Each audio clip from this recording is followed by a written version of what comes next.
for us to just like recognize we don't know the answer to this question, and we were kind of scoffing internally, like there's no way that's going to work. But it totally blew our minds.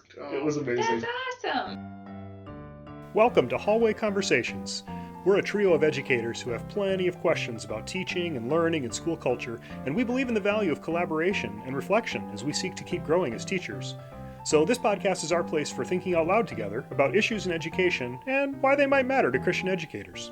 Welcome to the conversation. Good afternoon, everyone. Welcome to Hallway Conversations. My name's Matt Beamers. I'm Abby DeGroat. And I'm Dave Mulder. For those of you new here, we're trying to create space where people can play around with a few ideas in the context of what it means to teach and lead Christianly. And one of our deep hopes is that you might be encouraged to go back to your classroom, your staff room, your hallway, and engage in your own hallway conversations.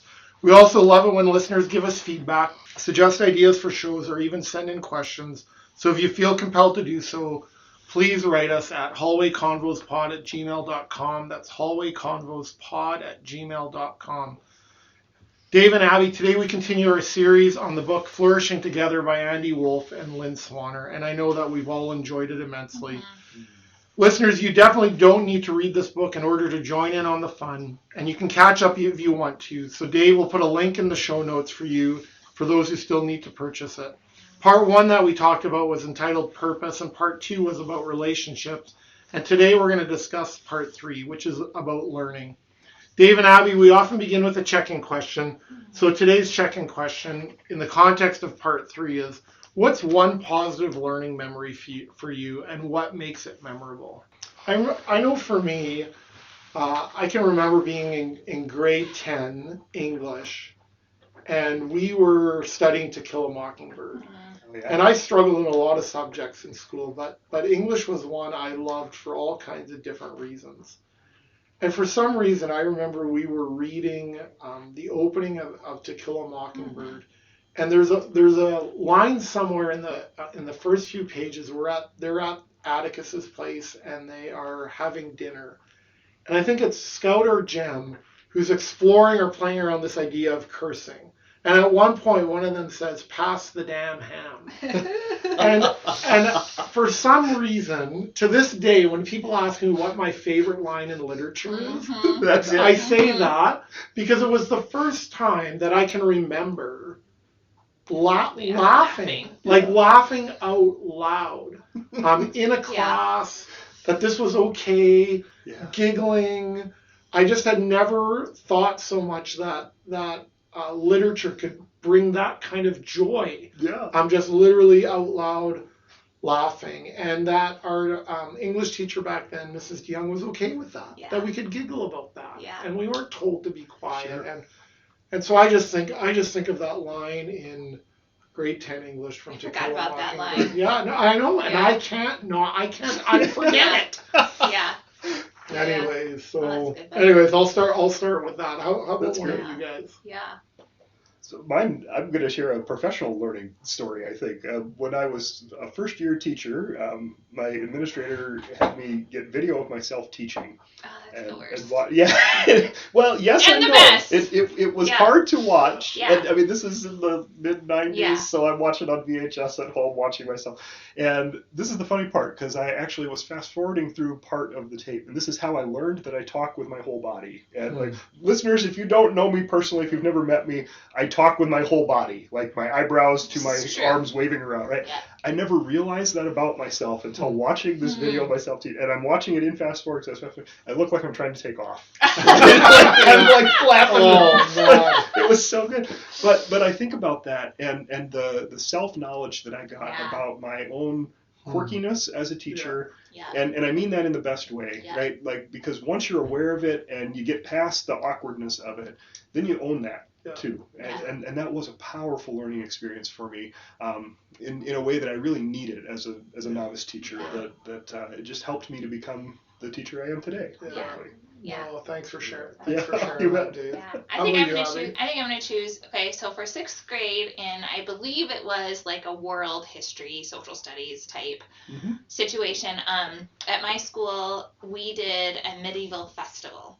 Oh, nice. Like a banquet. So the parents came, we had medieval food, we decorated the entire gym, we dressed up. That's awesome. It was an entire banquet, and we got in groups and we were each responsible for something. And I remember that being the first time that, like, without direct teacher supervision intervention, we got to make decisions about, because I was on like the tapestry team. So we like went to old books and we made decisions about what to incorporate. We had to make like a coat of arms. Nice. And I still remember and we like got together at somebody's house in a basement on a weeknight and like worked on this outside of school. And it was because it was for an audience, right, that was coming to this banquet. So it had high importance in our sixth grade minds. There was an authentic experience happening that was connected to it. And it wasn't a teacher telling us what to do. We chose it. We executed it. We made, and we were all so proud of it. Oh, yeah. Right? That sense of agency that you absolutely. were granted by your teacher to make those decisions for yourself. And trust it, and then like bringing it. I still can like picture it. Yeah, I have a picture of it somewhere. Yeah, it's interesting that you say that, Abby, because I'm right away making a connection to part 3 where they talk about the importance of agency. So I just want to. This word gets thrown a lot around in education, a lot, agency. And I'm just wondering for the sake of our listeners, when you guys hear the word agency, especially with students, what comes to mind, or how would you define that word? So I'd say the professional learning community I'm part of on Twitter, there was a time probably about 5 or 7 years ago where we talked a lot around the idea of agency, and the phrase that got used a lot was voice and choice, right? Students need a voice, and they need to be empowered to make choices, and that has really stuck with me. I think that's probably two essential components that students actually do have a voice, and that means then as a teacher you have to let go of some of your sense of control, or that you have to share power at least in the classroom, right? That doesn't mean you let go of the role of authority that you have as the teacher, but how do you do that well? I think that's a good question. And then the whole idea of choice, that's a scary one, I think, for a lot of teachers, because sometimes the choices students make have consequences, right? It's not just you like chocolate or vanilla kind of a choice, right? For sure. If it's a real choice, then there's usually real stakes with real potential consequences for that, right? So I don't know, that's the definition I've played with for agency. I like those two words. No, thanks for clarifying. Guys, I just want to start actually with a quote from a different article I read. So I read an article by Derek Sherman. It was in, Pro Reggae? Pro Reggae, He has this interesting quote that I made a connection to as I was reading part 3. And here it is. It's from an article called Approaches to Christian Education, from Elusive Toward a Larger and Deeper Approach. He says, despite 30 years of talk about integration of faith and learning, and despite a half dozen best-selling books that call on Christians to take intellectual life more seriously, the idea of Christian scholarship remains elusive for women and men who teach at and who lead Christian colleges and universities. Now, I know we're talking K-12 education here, but it just made me, as I read that, I want to be vulnerable here and say, when I got done reading this chapter, I felt quite insecure. So I'm coming from a K-12 context. I'm in my second year of higher ed. And we struggled for as long as I can remember, this idea of integration of faith, of worldview, of strengthening our mission and vision as a school, of trying to be innovative in our practice. And when I got done reading this, I felt insecure because it made me feel like, well, we just haven't done enough. Or we haven't figured it out. I've barely scratched the surface. We've barely scratched the surface. And so I found this chapter, and I think we've all said openly, we have so much appreciation for Andy and Lynn's work. So for sure. But when I got done, and I still appreciate it, and that's why I said today this has caused some serious reflection for me. Because I felt this tension of look at the good things that we did that need to be celebrated, and yet, boy, we have so much work to do. So I just want to set that sort of as the table of, just feeling, where do we go from here? Actually, of well done, good and faithful servants, and boy, there's a lot of work to do. And we've said before, Abby's line about two things can be true at the same time, right? Like, it is. You've done Both good are work. true. Yeah. Right? And yes, there's more we can do. Both of those things. Yeah. For sure. This idea of Christian scholarship feels elusive. I wonder about that in Christian schools. Like, it feels like sometimes teaching Christianly feels elusive to me. Like, it feels like I'm not always sure what we mean. And so I still wrestle with that. Like, when we use that term, what do people mean when they talk about teaching Christianly? And I think about it, if I think about it as in context of Christian schools specifically, one of the things I wondered about as I read that is, and this is a wonder, I wonder if in Christian schools, even in our hiring practices, if we have potentially overvalued worldview and undervalued good pedagogy. Like, I wonder, and I wonder if part of the reason teaching Christianly at times feels elusive is because in many Christian schools we do really well on the worldview piece. And not that we do poorly on teaching and learning, but it seems to become, if we have time for that, but make sure you get the worldview right. And so when I was reading this I just wonder what that would look like to shift that balance. To shift that a little. And I would think, like, it's both and. Again, right? It's a both and. But I think it's traditional. I think you're right that it's traditionally been in Christian schools more about the worldview and even in curriculum and about the content, right? If you think about learning, teaching Christianly has been defined by content and not pedagogy. So I was really glad to see a lot of how in here as well, right? Dave, you use the adjective, right? Teaching Christianly, or adverb. Right. Instead of the adjective of Christian teaching, it is the adverb of teaching Christianly. Yeah. And so it's the how, like, it includes the how. And so I appreciated the focus on pedagogy as well as, you know, the bigger ideas embedded. And I'm reminded again, I just taught it this morning, which is why it's in my head, but the James K. Smith quote, right, about education as formation and teaching students what to love. And if I think about, and I did it in the context of reading in books, right, and how they can do that and shape what students love. But like when you're taking multiple choice tests all the time, that does something to you too. It does. It forms you. And there's an awful lot of students who know right from wrong and still choose wrong. Right? So how does education help form us for loving what's right? And a passion for doing it. And I think sometimes we separate it, right? Like if this is our mission and vision, how then shall we teach? How then shall students learn? Just like how shall we assess? How shall we discipline? Or tied to our view of the student. I loved their displacement of the term classroom management with positive behaviors for learning. That's an interesting twist. Can you say more about that? Yeah, so you talked about discipline and even the inherent worldview that's built into the term of classroom management.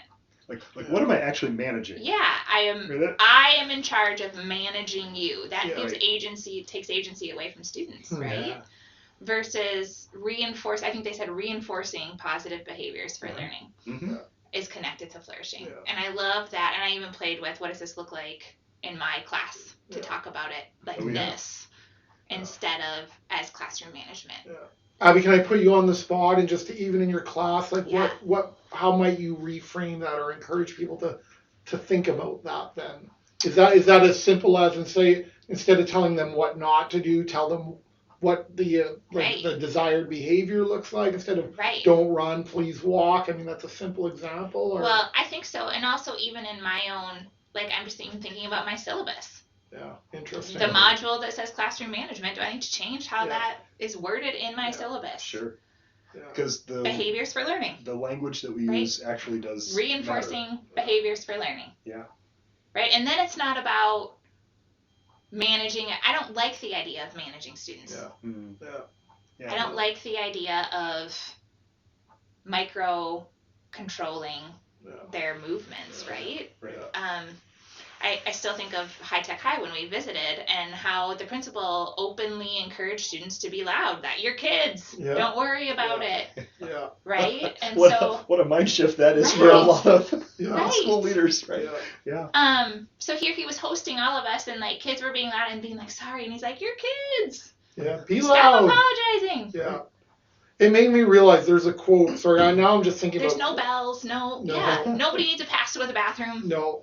If you're in the hallway, we trust there's good reason for you to be in the hallway. Yeah. Nobody's asking, why are you in the hallway? No, and I wonder what that does. They talk about a culture of learning. When that trust exists between, like, talk about your interdependence, this trust that exists between from teachers to students, between principal and teachers, right? Like you're going to feel free, right? To, in a sense, love the right things, do the right things, right? Because that's a built-in expectation. But it made me think, as you're talking about even classroom management systems, for lack of a better word, right? They said at one time this line, every system is designed to get the results it gets. Yeah, that's right. So I'm thinking about that. So they're talking about that in a different context in terms of, like, consider the impact on students, teachers, overall school decisions we make. But I think even decisions about classroom management. You set up a classroom behavior system, you're gonna get the results at so maybe that we need to think even in classroom management with the end in mind. What's the desired, what's flourishing, what's restoration look like, and move backwards. And how are we scaffolding students to act positively outside of when they're not in our classrooms? That's right. They have to develop self-regulation at some point. That's the goal, right? And they talk at one point, like coming back, they talk at one point about this idea of systems thinking, right? In this quote, that every system is designed to get the results. So one of the struggles I felt as I read this was I can think quite often of often asking or saying to people, well, what's best for students? What's best for students? What's best for students? And I think that's an important question. Don't get me wrong. It is. But the way they frame this, to think about systems, they say we need to consider the impact not just on students, but on teachers, on the overall school community. And it just made me think that even though like I said, it's a really important question to ask, we have to ask the other parts as well. What's the impact of this decision on school teachers? What's the impact of the decision on the community? Because when you think like that, then you might get to a place where, like what's best for teachers is what's best for students, actually. Yes. And that doesn't mean to diminish, but it means to think through this systematically. I'm going to turn the conversation a little bit, because as you said that, it just reminded me of this bit, and I had to quick flip over because I had a note in my book on this one. But okay, they were talking about flourishing teachers as learners, right? Because that was part of this too. I have something to say about this too. Okay, so my wonder was they had this bit where they're talking about adult learning theory and how do educators keep learning and all of that, right? And there's a bit on page 116. Adults learn best when engaged in social contexts where they collaborate with their peers rather than trying to learn on their own. Research has shown that teachers find professional development most effective when it's active in nature, aligns with the instructional emphases of the goals of the school, and has a long-term duration. And that made me think, Abby, what you shared last time about your school's professional learning community model, the high school you were teaching at. Yeah. And it just made me wonder, like, what was your best professional development learning experience? Right? Down. Was it active? Was it passive? And it was because we all had agency in it. Yeah. And that kind of choice that you had. Yeah, it wasn't someone coming in for an hour and telling us. Right. It was us working together and deciding our agenda and helping each other, right? And that strikes me because I get asked to do a fair bit of professional development. I've had a couple situations where I've worked with a school throughout a school year, and I'll go visit that school 5 or 6 times, every couple months. And hey, last time we did this, and now let's pick it up here. And what's the next thing? And to get them more actively involved instead of just making it sit and get, There's one more model I just want to talk through here, because it reminded me as I was reading this, not only of that PLC structure, but also of the idea of teachers as researchers in their own classrooms, right? So that's another thing that I have professional experience with, is an action research type model or Right. an inquiry. And so what if PD looked like, hey, what is something in your classroom, a problem of practice that you want to improve? Yeah. How can you study it? Mm-hmm. In a small group, how can you all support each other as you study? Yes. And how can you share your learning with your colleagues at the end of the year? So action research was a big part of my doctoral program. There's a lab school connected to the University of Florida where I was, and this was their PD. Oh, yeah. Every year, they each do an inquiry project. So they're expected to conduct research. Many of them publish it and present at conferences and do things with it. But they also have a celebration of learning at the end of every school year. And they have time built into their weeks for it. But they all create a question. They use research to inform it. They come up with a plan to address it, and then they study the results and share them. We do this actually at a small scale with our own students, where we teach them the action research project, and they have the option to do that in their student teaching. We do it at the master's level as a master's project. And I think that's another model that gives teachers the kind of agency that we're talking about also giving students. It makes me wonder if in my mind, to think about professional development rather than like, what do you want to do?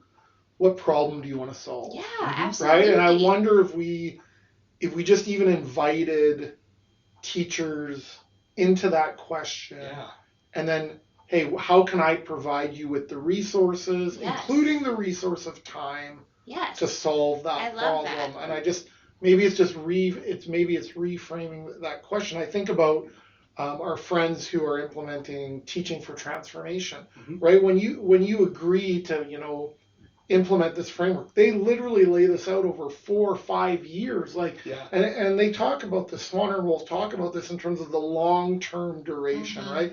We have probably all said at one time or another, and we've definitely heard others say, right, I'll just wait this out, right? Just this was the next late grade with any Pro-D, right? And as much as that's cynical, and I don't always appreciate it, we've given teachers reason to say that as well. Sadly true. Sadly true, right? And so I like this idea of hey, we're going to take here's the 5-year plan, and we're all in on that. If I think about the school I was at, in terms of when we were going through implementing teaching for transformation, it was really stressed this culture of try, and I love the language of culture of try. And so we would have small cohorts.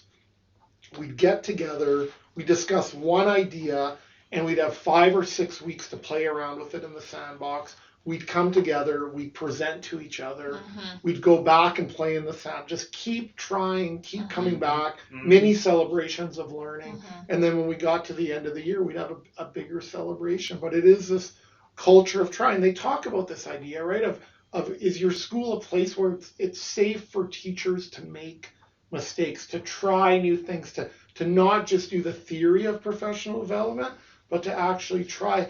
And I couldn't help but think, like, if teachers aren't feel free to try new things and make mistakes, then how can we expect them to ask their students to do the same thing if they don't have that freedom? So I just really appreciated that idea of like, so school leaders to think about that. What might it look like in your school culture to have a culture of try? Right. And a willingness to take some healthy risks, and sometimes that means you're going to miss the mark then, right? Yeah. And how do we build that kind of culture for teachers to say it's okay, right? There was a bit towards the end of this section when you get into the reflections, every section of the book, right? And they had one in here that started off, the quote was, "Flourishing is not a synonym for success." Flourishing is not a synonym for success. I wrote that down too. Yeah. And that caught me. That really caught my attention, because I feel like for myself, and again, that probably says more about me, that if I'm not succeeding at the thing I'm trying, then I must not be flourishing in this. And to rethink that, right? Like, how do you build a culture of try where the process is the end goal, actually, right? Like this process of becoming. You guys talked earlier about agency and giving up control and power, and they talked about this idea of the importance of giving feedback for teachers. And even there then, as a principal, can you give that over to your teachers? Yeah. Do you have to be the only one giving feedback? Or Or maybe, and I want to say this the right way, maybe you're the last person that should be giving feedback, right? Or at least to say, I'm going to give this over to these colleagues to be in each other's classrooms, to give each other feedback, to have authentic conversations. And part of your job as a principal is maybe to cover that class so that they can get into each other's rooms, right? And so maybe to give up that power and control around that. So there's a whole chapter that they included in here on the importance of questions, and I really, really loved that chapter in particular. Yeah. And the bit where they talked about what are the right kinds of questions that we should be asking, and questions that will lead to wisdom. And I liked that idea. Like, so often teachers ask questions, but we're asking convergent questions where there's one right answer. Right? And I think if we're serious about becoming a flourishing culture of learners, even as teachers, as educators, we should be asking questions that maybe don't just have one right answer, and questions that open up possibilities and cause you to wonder, because I think that's where we're going to start to develop wisdom. Do we often ask questions ourselves that we already know the answer to? Like, how do we actually express wonder? Like, how often do we say to our students, like, I've never thought of that before? Or a response makes me think of this. Can we wonder about this together? Can we be co-learners in this classroom? I immediately thought of an activity that my colleague Steve Kroll and I used to do. We would give these kids these crazy math and science projects where, like, we didn't usually know the answer to it. And my favorite one was we gave them a challenge: keep a block of ice from melting for 24 hours. Right, and this was with 8th graders, and we just gave them this challenge, and we had a couple requirements because we wanted to make sure we worked in some science concepts and some math content and stuff. But basically, they had to figure out a way to do that. So the kids are bringing in styrofoam insulation and aluminum foil, all kinds of things. One group brings a pound of ground beef. Yeah. And Steve and I are watching them. They're like packing this ice cube in this ground beef. And then the whole idea was, after they like built their contraption to keep the ice cube, then they would put it in the freezer for 24 hours, and they had their time. They had to get it out, right? And we're watching this kid packing this in meat, like, what's going on there? And so we went over and asked him, and the kid's like, well, my mom, like, she'll take a pound of ground beef out of the freezer, and it sits there all day, and it doesn't thaw out. And we were looking at each other like, there's no way this is going to work, right? That is the one. We had about a dozen projects. That one had like a block of ice left inside the ground beef after it sat out for 24 hours. It was unbelievable. That is unbelievable. And for us to just like recognize we don't know the answer to this question, and we were kind of scoffing internally, like, there's no way that's going to work. But it totally blew our minds. It was amazing. That's awesome. It was so cool. It made me think one of the traditions at Surrey Christian School was the egg drop. Oh, yeah. And it's basically, right, you do what you got to do. We're going to throw this egg off the roof of the school. Yep. And our whole school, so there would be hundreds of kids out there watching. And the principal at that time, Danny, would go out onto the roof of the school, like way up there, and he'd wear his cat in the hat, big hat, nice, and he would just throw these things off. And it was, first of all, like the creative design of some of these projects was unbelievable. Oh yeah. But it was shocking. Like some of them that you'd look at and you'd be like, "There's no way that egg's gonna make it." Right. And it did. And others that you were like, "Oh, look how large this thing is. It's packed with styrofoam and pillows." Didn't survive at all. And it was just those types of things that I just think that's also where you just see the creativity of kids, right? Totally. Like that they just think differently about things than adults, and it's beautiful. And for us to be able to delight in their childlike wondering, and for us to be surprised. We could be surprised by the things that they come up with. No, absolutely. It's so fun. Folks, thanks for joining us in the hallway. We really appreciate your support. And as you go into this week, we want to send you with this blessing. May the Lord bless you and keep you. May the Lord make his face shine upon you and be gracious to you. May the Lord turn his face towards you and give you peace now and forever. Amen. Thanks for listening, everyone. Have a good week. This podcast was quite literally dreamed up during one of our actual hallway conversations. Our music is by Ethan Mulder. Hallway Conversations is an independent podcast created and produced by Matt Beamers, Abby DeGroat, and Dave Mulder. Thanks for listening. Abby, watch your language today. Not responding. I tell you what, I feel a little punchy today. Getting a little punchy. Everyone's a little punchy. So that's all right. No, it is.